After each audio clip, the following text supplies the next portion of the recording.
నిన్నటి దినం శనగల మీద మార్కెట్ యార్డులో జరుగుతాన్ని అవినీతి పైన అనే దానిపైన మాజీ ఎమ్మెల్యే రాచమల్లి శివప్రసాద్ రెడ్డి గారు ఒక ప్రెస్ మీట్ పెట్టారు.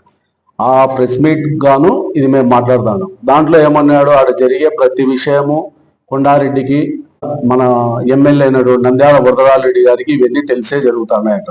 నీతి నిజాయితీకి మారు పేరు నంద్యాల వరదరాజరెడ్డి గారు అయితేనేమి, నంద్యాల కొండారెడ్డి గారు అయితేనేమి.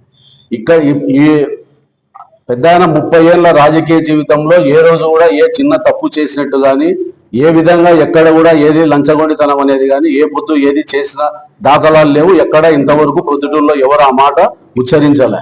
నిన్నటి దినం జరిగే ప్రతి దాంట్లో నంద్యాల కొండారెడ్డి గారికి షేర్ పోతుంది అని అంటారు. ఇదైతే గిన చాలా తప్పు ముమ్మాటికి. దీని అయితే గిన మేము ఖచ్చితంగా దీన్ని ఖండిస్తున్నాము. ఈ మాట అనడం అయితే చాలా తప్పు.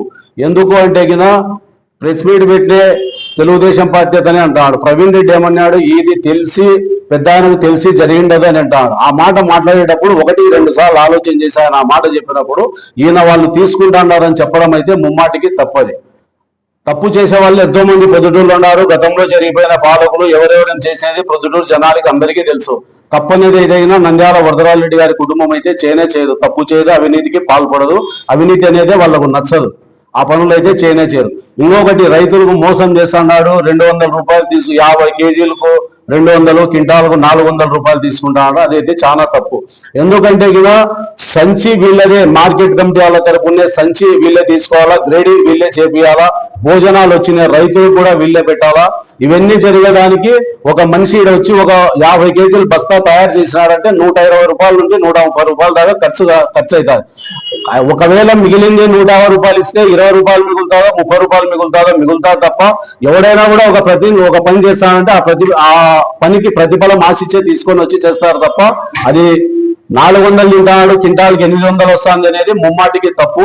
దీనైతే కూడా చాలా తప్పు. అటువంటిది ఏమి జరగడంలా ఆ మాదిరి జరుగుతూ ఉంటే రైతులు ఆ విధంగా తీసుకొని వచ్చి అన్ని వేల క్వింటాలు వచ్చేసి అలా ఒప్పజెప్పారు. ఇప్పుడు ఒప్పజెప్పిన దానికి కూడా 4 కోట్ల రూపాయలు రైతుల అకౌంట్ లో పడినాయి.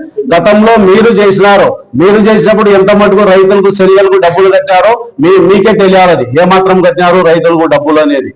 ఇంకా ఇంతకన్నా వేరే చెప్పాల్సిన అవసరంగా ఒక మాట ఏదన్నా ఒక నింద వేసేటప్పుడు దాంట్లో నిజం ఉందా లేదా అనేది ఒకటి మాట్లాడి